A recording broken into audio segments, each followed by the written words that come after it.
नमस्कार, आप देख रहे हैं ब्रेकिंग बिहार। अभी हम हैं बापू सभागार में और यहाँ पर राष्ट्रीय ब्राह्मण महासभा परशुराम सेवा संस्थान द्वारा आयोजित ब्राह्मण स्वाभिमान सम्मेलन आयोजित किया गया है। इसे लेकर के बड़ी बड़ी बातें की गई। कल पटना के होटल गार्गी ग्रैंड में सम्मेलन भी, प्रेस कॉन्फ्रेंस भी किया गया और दावा किया गया कि इस सम्मेलन में ब्राह्मणों के स्वाभिमान के लिए पूरे बिहार से हजारों की संख्या में ब्राह्मण जुटेंगे।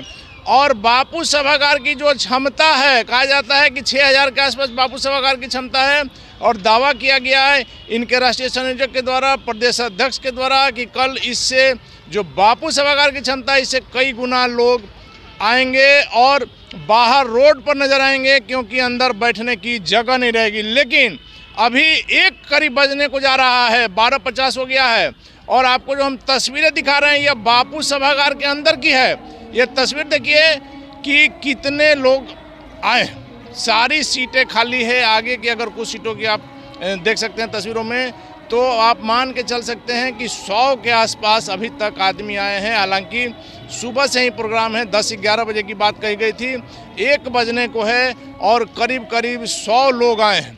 इसके बाद बापू सभागार के बाद आपको हम अंदर की तस्वीर अभी जो दिखाए हैं, इसके बाद आपको हम बाहर की तस्वीर दिखा रहे हैं कि बापू सभागार के जब आप बाहर में आ रहे हैं तो बाहर में देखिए कि गेट से जब बाहर निकल रहे हैं, कैंपस में तो नहीं के बराबर आदमी हैं, जब आप गेट से बाहर निकल रहे हैं गांधी मैदान की तरफ, तब कितने की संख्या में लोग हैं। कहा जाए तो पूरी तरह से यह ब्राह्मण महासम्मेलन जो बुलाया गया है इसको आप फेल मान सकते हैं। आदमी नहीं के बराबर जुटे हैं। वैसे में जो लोग पूरे बिहार से आए हैं उनसे भी बात करेंगे कि आज के इस सम्मेलन में उनका आने का क्या औचित्य है और उनका यह सम्मेलन क्यों फेल हो गया, क्यों आदमियों की जुटान नहीं हो सकी, क्यों ब्राह्मण महासम्मेलन में लोग नहीं आ सके। कहाँ से आए?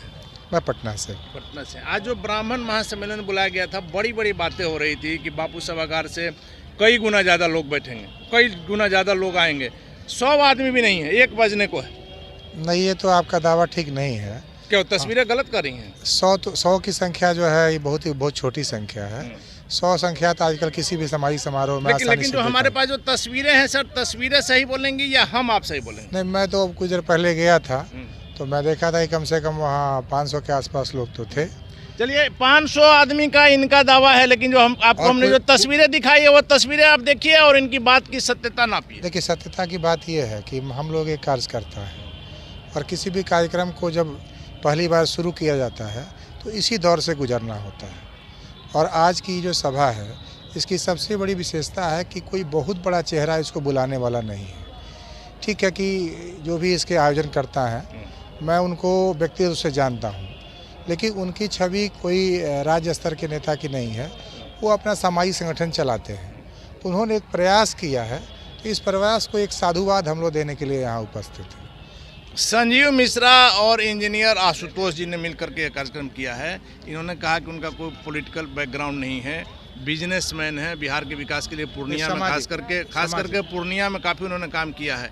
लेकिन नहीं लग रहा कि यह सम्मेलन बिना सोचे समझे कर दिया गया? देखिए, कोई भी सम्मेलन कीजिएगा तो मान लीजिए कोई सेलिब्रिटी इन द सेंस कि कोई ऐसा पिक्चर को लाइए कि उसके चलते मैंने भीड़ जुटे। आपका कहने का मतलब है कि भोजपुरी अगर फिल्म स्टार आता तो भीड़ जुटता? भीड़ यहाँ लाठी अभी चलता। यही तो है, यही तो हम लोग के संगठन में सबसे बड़ा कमजोरी है ना, कि हम लोग उस चीज़ को समझ नहीं पा रहे हैं। अब ब्राह्मण सम्मेलन का मतलब क्या होता है कि भोजपुरी नौटंकी थोड़े ना। ब्राह्मण सम्मेलन में कोई अथी कर देवे, वेद पुराण का शास्त्रार्थ करे सामने। लेकिन सर, ब्राह्मण सम्मेलन की कई दिनों से तैयारियां चल रही थी।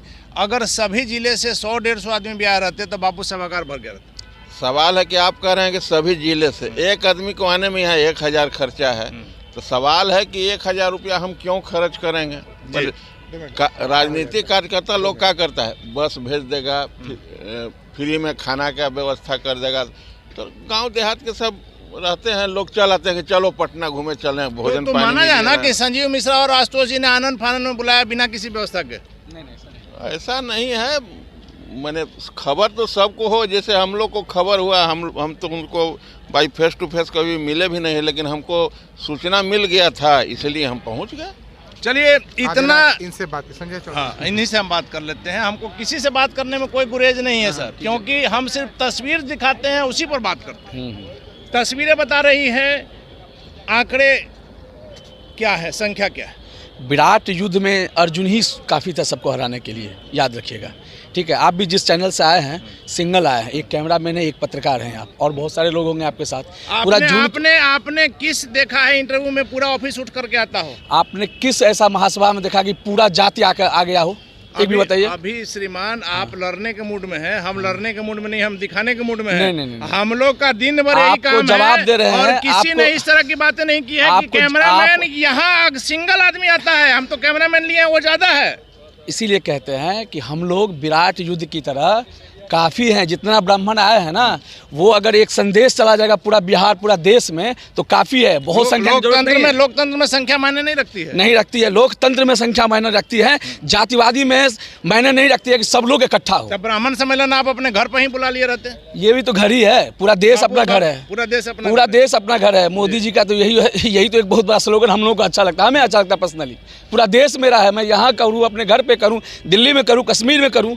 ब्राह्मण जितना भी आया है काफ़ी है संदेश पहुंचाने के लिए। पूरा देश में पहुंचे आएगा संदेश। चलिए, तो पूरे देश में यह संदेश जाएगा। जो तस्वीरें आप देख रही हैं कि आगे के कुछ रो भरे हुए हैं, मुश्किल से 100 आदमी होंगे। वैसे में इनका कहना है कि पूरा देश जो है अपना घर है, और लोगों का अपना अपना तर्क है, लेकिन जो तस्वीरें हैं वो यही कह रही हैं। अब ब्राह्मण महासम्मेलन सफल है असफल है, ये आप तय कीजिए। फिलहाल हमें दीजिए इजाज़त, नमस्कार।